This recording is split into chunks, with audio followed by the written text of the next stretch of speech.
Cada vez que mejoramos nuestra actitud, multiplicamos todas nuestras capacidades, liberando su potencial. Hablando de potencial humano, ¿alguna vez se han preguntado a qué se debe la gran disparidad de resultados y desempeño entre una persona y otra? Una persona que percibe $250,000 anuales no es 10 veces más astuta ni mejor que una persona que percibe $25,000 anuales. ¿Por qué la diferencia de 10 veces sus ingresos? Y si tomamos a una persona que percibe $2,5 millones al año, ¿será esa persona 100 veces mejor, más astuta que la persona que gana $250,000? Imposible. En un estudio reciente de coeficiente intelectual probaron a 1,000 personas de una cierta población y llegaron a la conclusión de que la mejor persona entre los 1,000 solo era 2,5 veces más astuta que la persona de menor coeficiente intelectual. Solo 2,5 veces la disparidad, y tal vez eso sea con toda la población. ¿A qué supone que se debe la diferencia? Al hablar de potencial humano, llegamos a una fórmula que deduje hace algunos años. Tal vez eso lo explique un poco. La fórmula comienza con lo que llamamos AI. O sea, atributos innatos, las cualidades, la inteligencia, la habilidad, el temperamento, cosas con las que se nace que no pueden cambiarse mucho. Además de los atributos adquiridos. Estos atributos son muy importantes, son su educación, su capacitación, sus capacidades, su experiencia, conocimiento, sabiduría, etc., multiplicado por A, que es su actitud, es igual al potencial humano individual, o al desempeño humano individual o resultados individuales humanos. Ahora, de estos tres, los atributos innatos se traen desde el nacimiento. Los adquiridos pueden cambiarse, pero se necesita cierto tiempo para ello, aunque a veces cambiamos muy rápidamente. Cierta información valiosa puede cambiar dramáticamente su eficacia, pero las actitudes pueden aumentarse o disminuirse dramáticamente en segundos. Cada vez que mejoramos nuestra actitud, multiplicamos todas nuestras capacidades. Una actitud ha sido llamada acertadamente el lenguaje más importante del ser humano, la palabra más importante del idioma en el humano. Todo lo que hacemos en la vida, según un estudio en Harvard entre estudiantes ejecutivos, será en un 85% de actitudes. Un 85% de su éxito estará determinado por su actitud. Eso significa que está determinado por cuán positivo o cuánta actitud mental positiva se tenga. Las personas con actitudes mentales positivas tienden a avanzar más rápidamente, se mueven hacia la cima en organizaciones valiosas, ganan más dinero, sacan más satisfacción de la vida. Una actitud mental positiva no significa que baile por las calles y arroje flores. Solo significa que tome una actitud constructiva en general o se aproxime hacia su trabajo, su vida, sus problemas, relaciones, etc. Según el informe Cox de las empresas americanas, según la revista Success, un 85% o más de todo lo que se logra se debe a la actitud. Y la pregunta es, ¿de dónde vienen las actitudes? Las actitudes vienen de las expectativas. Muy simple, ya hablamos de eso. Y una forma muy poderosa de mejorar su actitud instantáneamente es decir, aunque no lo crea, pienso que algo maravilloso va a ocurrirme hoy. Como dijimos antes, nuestras expectativas sobre los desenlaces determinan nuestra actitud. Si espera que las cosas salgan bien, tendrá una actitud positiva. Si espera que salgan mal, tendrá una actitud negativa. Y lo maravilloso es que podemos fabricar nuestras expectativas. Podemos esperar lo que deseamos. Podemos esperar cosas buenas, cosas malas, y no nos decepcionaremos. ¿De dónde surgen nuestras expectativas? Nuestras expectativas surgen de nuestras creencias y de nuestros valores. Son el centro de los factores motivacionales de nuestra personalidad, nuestras creencias. Y esto nos conduce a un entendimiento del potencial humano. Significa básicamente que nuestra actitud es una expresión externa de lo que está ocurriendo internamente. Y esto es consistente con las leyes mentales. Con respecto a las creencias, cada uno de nosotros tiene muchas creencias en el fondo que los psicólogos llaman los conceptos propios. El concepto propio, o su descubrimiento, es considerado por muchos como el logro único y más importante para comprender el desempeño humano en el siglo XX. Yo estoy de acuerdo. El concepto propio es como, si queremos usar una analogía militar, el centro de mando. O si queremos usar una analogía técnica, es el programa central de su computadora básica. Es un grupo de creencias, valores, actitudes, sentimientos, ideas, etcétera, almacenadas en el fondo de nosotros y son el resultado de casi todas las experiencias que hemos tenido en la vida. Y algunos investigadores dicen que el concepto propio comienza a formarse aún antes del nacimiento, pero el concepto propio, una vez colocado, Precede, predice y determina sus niveles de eficacia y desempeño en todas las áreas de nuestra vida. El concepto propio se convierte en el centro de mando o el programa maestro. El concepto propio de este grupo de creencias determina lo que dirá, lo que hará, cómo actuará, cómo se siente y reacciona, etc. ¿Qué significa esto? Significa que todas las mejoras en su vida externa, todos los cambios en su realidad comienzan con un cambio en su concepto propio. Les voy a explicar lo que significa. Esta es una gráfica muy simple. Hablamos de potencial humano y decimos que la persona promedio usa un 10% o menos de su potencial. Según investigaciones, tal vez es mucho menos. El Instituto Stanford Brain en Santa Clara, California, estima que tal vez se aproxime a un 2%. Seremos generosos y diremos que la persona promedio usa un 10%. Significa que en los mejores casos, la mayoría, como usted o yo, no usamos un 90% de nuestro potencial. Uno de los mejores filósofos, Oliver Wendell Holmes, dice que la tragedia de la persona promedio es que llegan a la tumba con su música aún por dentro. Aún están funcionando con mucho menos de su potencial total. Y esto es el potencial humano. Sabemos que existe una relación directa entre el potencial humano y el concepto propio. Pero como nuestros conceptos propios o nuestras estimaciones de nosotros mismos generalmente son mucho menores de lo que debieran ser, nuestro nivel de desempeño y eficacia también es menor. Sabemos que nuestro concepto propio es altamente subjetivo.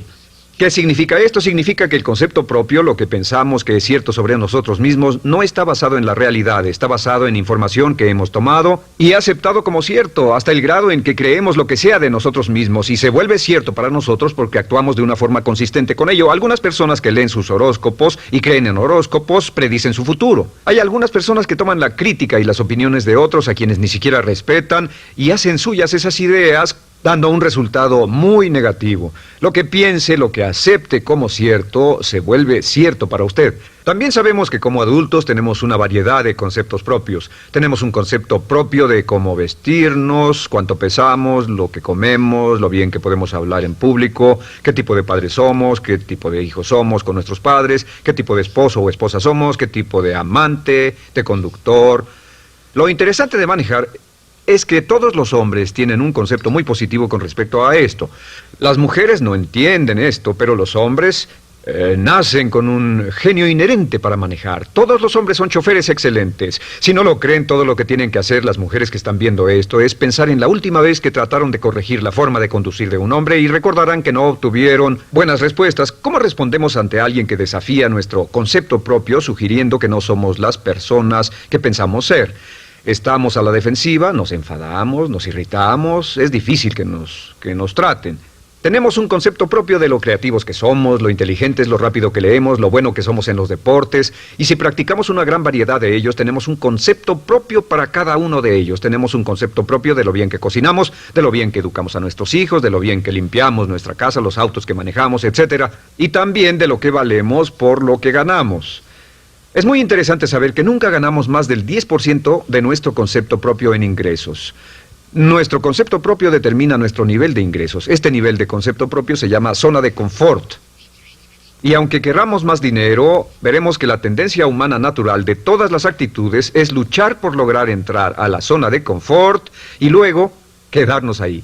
Si ganamos un 10% por encima de nuestro concepto propio de ingresos, tendremos una necesidad imperante de deshacernos de ese dinero. Lo donaremos, lo gastaremos en forma extravagante y hasta lo perderemos si recibimos demasiado. Las personas que ganan la lotería siempre están quebradas a los 2 o 3 años. Queman el dinero porque ese dinero está más allá de su concepto propio. Si gana 10% o menos de su nivel de concepto propio, se descubrirá luchando, trabajará más duro, más tiempo, pensará en forma más creativa, buscará diferentes formas para aumentar sus ingresos o sus segundos ingresos. La única forma de mejorar cualquier parte de su vida, incluyendo sus ingresos, es aumentando el nivel del concepto propio de sus ingresos, comenzando a pensar en usted como si estuviera ganando más dinero. Si quiere bajar de peso, la única forma en que podrá lograrlo es pensando en que está delgado. Piense en usted mismo como una persona más delgada. Si quiere volverse una persona más popular, más amorosa, más feliz o más sana, comience a pensar una y otra vez en esas cosas hasta que se vuelvan parte de su nuevo concepto propio.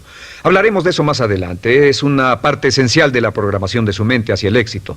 Su concepto propio global está determinado por el promedio de sus conceptos propios en las áreas que considere importantes. Ahora, su concepto propio está formado de 3 partes críticas. La primera parte del concepto propio es el ideal propio. El ideal propio es la persona que más desearía ser, es su idea de lo que constituye un ganador, es su visión ideal de lo mejor que puede ser usted. Nada más, una de las cosas que sabemos de las personas con éxito es que las personas con éxito tienen ideales propios muy claros, ideales claros de quién quieren ser en el futuro. Las que no tienen éxito tienen ideales muy vagos. El número 2 es la autoimagen. La autoimagen es como un retrato de cómo se ve a sí mismo y lo que piensa de sí mismo. La autoimagen es el espejo interno, es como se percibe a sí mismo ahora en su desempeño actual, en forma cotidiana. La tercera parte es su autoestima. Su autoestima es cómo se siente consigo mismo. Cómo se siente consigo mismo es la fuerza motriz, el motor, la fuerza poderosa dentro de su subconsciente. Es la fuerza de energía dentro de su concepto propio y determina casi todo lo que le pasa. La mejor definición de autoestima es cuánto se agrada a sí mismo. Cuánto se agrada a sí mismo como esposo, cuánto se agrada a sí mismo como empleado, cuánto se agrada a sí mismo como jefe, como inversionista, como orador profesional, como atleta, etcétera. Según se agrade a sí mismo, su nivel de autoestima, su sentimiento emocional global respecto a cualquier área de su vida, determina su desempeño y su eficacia en dicha área. Lo sorprendente es que se convierte en lo que piensa, su concepto propio es maleable, su autoestima puede formarse repitiendo una y otra vez, me agrada mi persona, me agrada mi persona, me agrada mi persona. Me agrada mi persona, me agrada mi persona, me agrada mi persona. Entre más se repita, me agrada mi persona, me agrada mi persona, entre más lo repita una y otra vez, más crecerá su autoestima y entre más crezca su autoestima, más crecerá su concepto propio global. Cuando crezca su concepto propio global, su desempeño será mejor en todo lo demás que emprenda. Cada vez que diga, me agrada mi persona, me agrada mi persona, me agrada mi persona, me agrada mi persona, me agrada, será como bombearse psicológicamente. Todo lo que pase que haga que su autoestima suba, hará que se comporte mejor. Todo lo que haga que su autoestima baje, hará que se comporte peor, que cometa errores, que sea infeliz, etcétera. Un punto crítico de agradarse a sí mismo, sobre autoestima y agradarse a sí mismo, es que, número 1, nunca puede querer a nadie más de lo que se quiere a sí mismo. Que su nivel de autoestima es determinante de la calidad de relaciones que tenga con los demás. Y número 2, es que nunca puede esperar que nadie más lo quiera o respete más de lo que se respeta a sí mismo. Cuanto se agrade o se respete a sí mismo, determina sus actitudes hacia usted.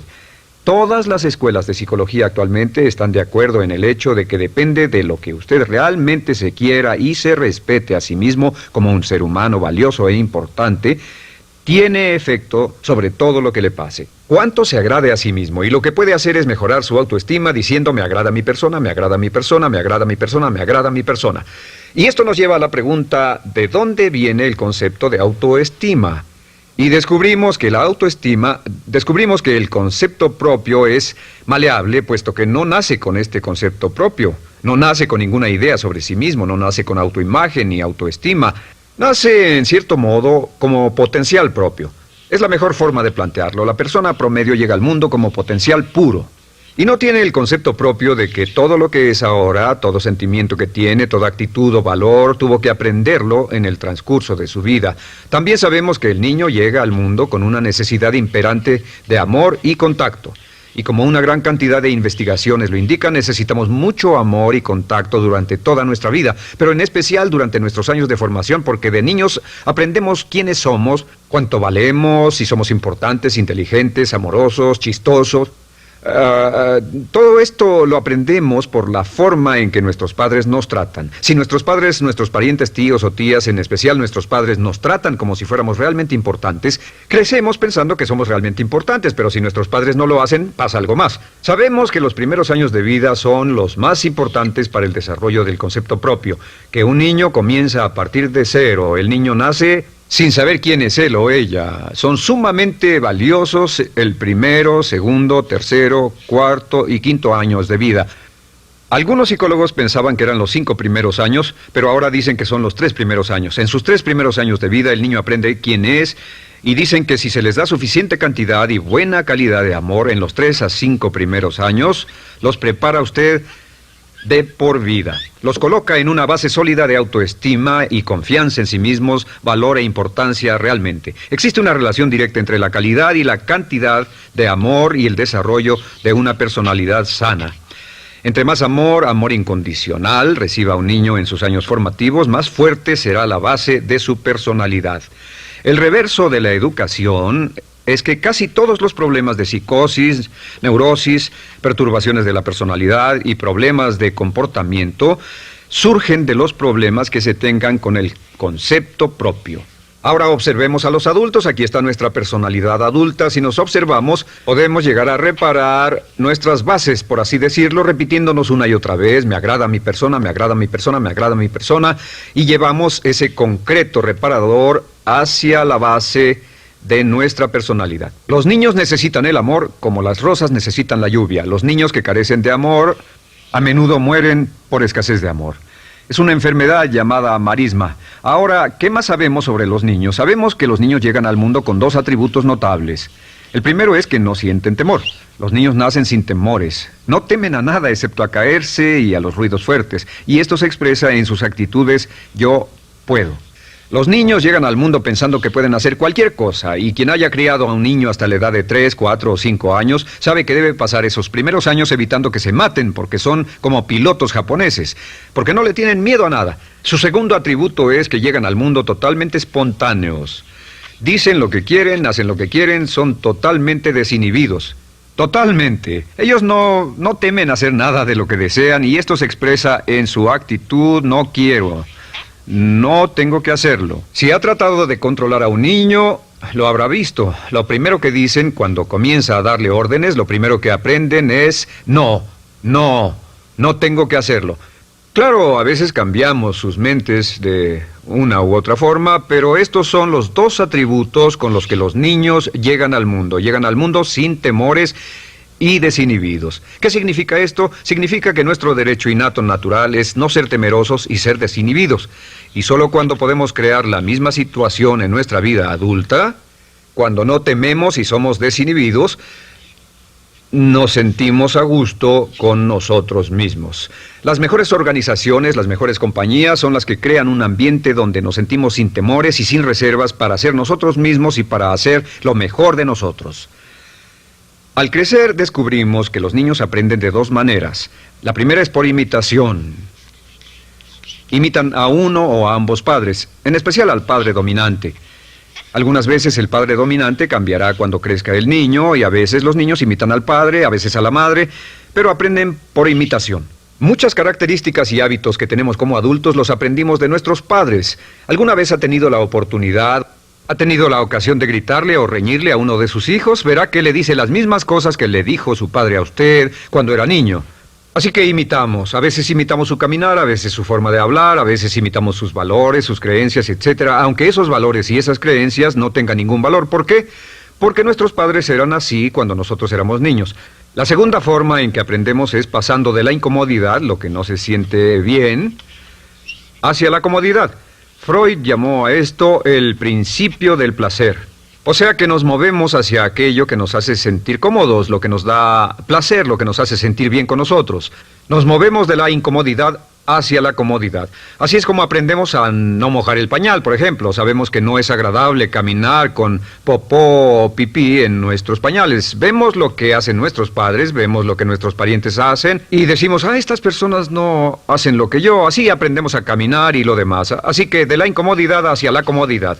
Durante toda nuestra vida, por cierto, así es como aprendemos. Imitamos leyendo lo que otras personas hacen, estudiando libros y en el trabajo, imitamos cuando vamos a la escuela, y hacemos lo que nos da resultados positivos, lo que nos da refuerzos positivos, y hacemos cada vez menos las cosas que nos causan incomodidad o dolor. Ahora, muy temprano en la vida, como equivocación o como resultado de una equivocación que los padres cometen en la crianza, los niños comienzan a aprender hábitos y patrones negativos. Los patrones y hábitos negativos tienen sus raíces principalmente en la crítica destructiva. La crítica destructiva comienza muy temprano en la vida, a veces en los primeros meses. Y la crítica destructiva la usan los padres para dirigir y controlar a sus hijos. Desafortunadamente, tiene un efecto muy peligroso y dañino sobre nosotros, ya que la crítica destructiva tiende a minar la integridad de la personalidad del niño.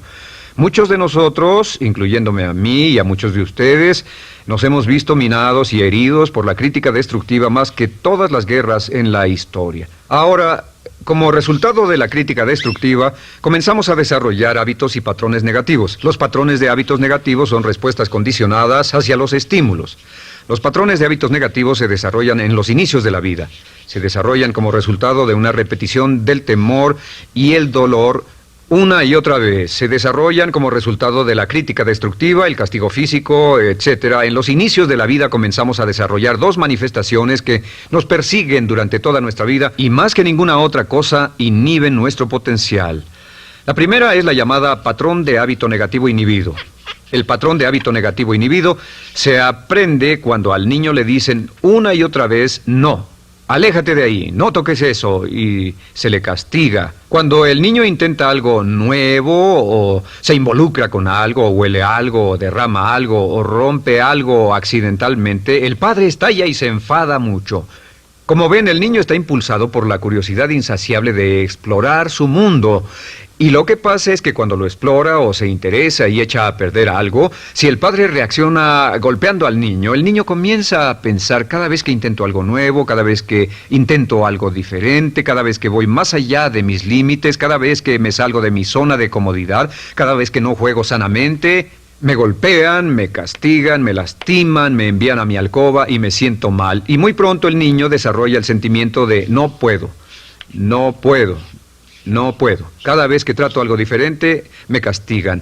No puedo, no puedo, no puedo. Es como la respuesta de Pavlov. Pavlov sonaba la campana y le daba de comer a un perro, y el perro salivaba, y Pavlov alimentaba al perro. Mientras sonaba la campana, el perro salivaba y siguió haciendo eso, y después Pavlov solo sonaba la campana y el perro salivaba. Lo que pasa en la vida adulta es que esto crea lo que llamamos temor al fracaso. El temor al fracaso es una respuesta condicionada a un proceso de crítica destructiva que ocurre en los primeros 5 o 6 años de la vida. El temor al fracaso automáticamente nos activa, nos sentimos ansiosos, tensos, intranquilos, sentimos presiones y estrés en nuestro plexo solar, sentimos ganas de retirarnos del evento, y el temor al fracaso es la razón principal por los fracasos en la vida adulta. Es la razón principal por la que evitamos cumplir plenamente nuestro potencial. De hecho, todos los patrones de hábitos negativos se experimentan en el cuerpo físico. Puedes saber cuál es un patrón de hábito negativo porque se siente en el cuerpo físico, precisamente. El patrón de hábito negativo inhibido, el temor al fracaso, el no puedo, ocurre primero que todo en el plexo solar. ¿Ha tenido la ocasión donde debe hablar frente a un grupo, debe ir a una revisión de su desempeño o debe hacer una llamada determinante? Primero su plexo solar se aprieta. Si el temor continúa, su respiración se acelera. Su corazón comienza a latir apresuradamente, su frecuencia respiratoria aumenta y le duele la cabeza como migraña en la parte frontal, su garganta se le cierra y no puede hablar y se le seca la boca por completo, y como se pone tan tenso y asustado, va corriendo al baño. Estas son todas las manifestaciones. No hay peligro físico, pero sí peligro psicológico, una respuesta condicionada. Cuando sentimos estas cosas, la tendencia es retirarse de la situación que las ocasiona, y es la razón por la que no logramos mucho si retrocedemos. Es muy importante.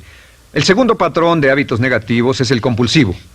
El patrón de hábito negativo compulsivo se aprende cuando a los niños se les dice una y otra vez, más vale que lo hagas. Si no lo haces, tendrás problemas o me las pagarás. A los niños se les convierte en recipientes del amor condicionado.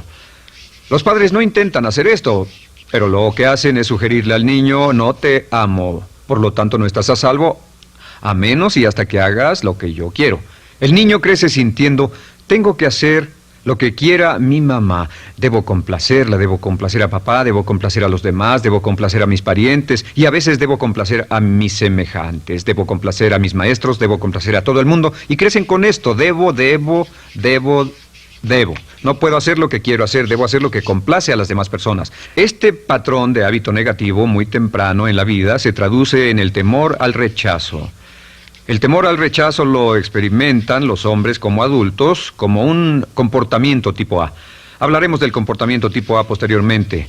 El comportamiento tipo A es una necesidad compulsiva o excesivamente compulsiva de complacer de algún modo a alguien sin normas de comportamiento, prácticamente sin pensarlo. El temor al rechazo nos impulsa, nos hace muy sensibles a las necesidades de los demás. Hacemos cosas que otras personas quieren, no hacemos lo que nosotros queremos. Siempre estamos tratando de complacer a los demás. Tenemos preocupaciones o nos importan las opiniones, sentimientos y actitudes de otros hasta el punto donde ocultamos nuestras necesidades. El temor al rechazo se siente en la columna del cuerpo.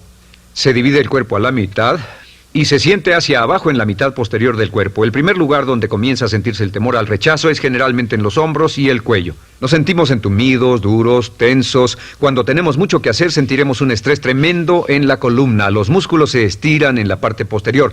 A veces se manifestará como flebitis y venas varicosas y a menudo nos darán dolores de cabeza en la parte posterior de esta porque las arterias carótidas que llevan la sangre hasta la cabeza, los músculos a su alrededor se contraen y la cantidad de sangre que fluye hacia la cabeza fluye más lentamente y se siente un terrible dolor de cabeza en la parte posterior. Estos dos temores, los patrones de hábitos negativos compulsivos, el compulsivo y el inhibitorio, son resultado de la crítica destructiva, el gran destructor de la personalidad que nos persigue durante toda la vida. Y lo maravilloso de todo esto es que como son patrones de hábitos aprendidos, podemos olvidarlos. Podemos acabar con el temor al fracaso que nos detiene. Podemos acabar con el temor al rechazo que hace que hagamos cosas que complacen a los demás en vez de complacernos a nosotros, trabajando con nuestra propia autoestima. Porque existe una relación inversa entre la autoestima y el patrón de hábitos negativos.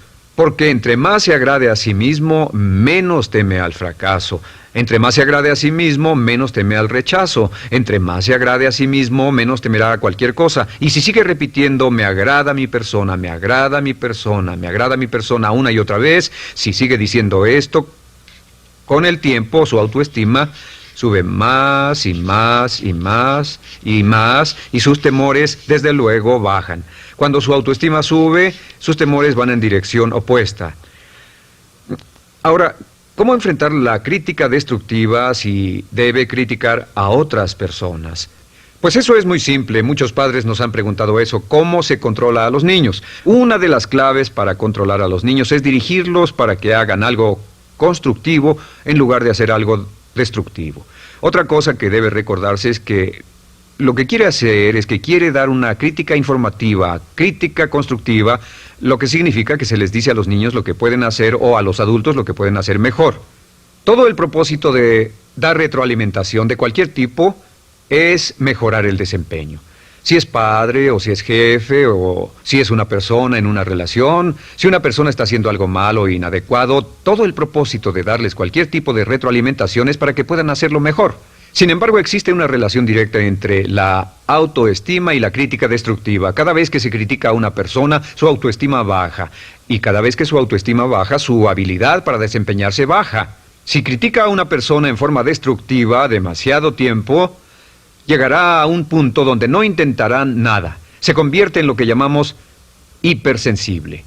Un adulto hipersensible es aquel que no puede aceptar críticas de nadie. Un adulto hipersensible es una persona que está muy tensa, ansiosa, si siquiera sugiere que no está haciendo lo correcto. Si trata con un adulto hipersensible, la clave es sentarlo y recordar 4 cosas. Número 1, comenzar con alabanzas. Número 2, proteja la autoestima de la persona a toda costa. Número 3, discuta el desempeño y no a la persona. Hable del comportamiento más que de la persona. Y número 4 es enfocarse hacia el futuro en vez de en el pasado. Enfóquese hacia lo que va a hacerse en forma diferente en el futuro en vez de lo que pasó en el pasado. ¿Por qué? Una razón muy simple, porque una persona no puede controlar el pasado. Al no poder controlar el pasado, cualquier crítica de lo que han hecho en el pasado les da un estrés tremendo y frustración. Así que, en resumen, la clave del éxito en la vida es una actitud mental positiva. Una actitud mental positiva se basa en expectativas de éxito, de una serie de expectativas positivas. Esa serie de expectativas positivas se basa en sus creencias y en su concepto de sí mismo. El centro de su concepto propio que determina su eficacia en la vida es su autoestima, y su autoestima se mide por cuanto se valore a sí mismo. Las dos cosas que nos frenan más que nada son el temor al fracaso y el temor al rechazo.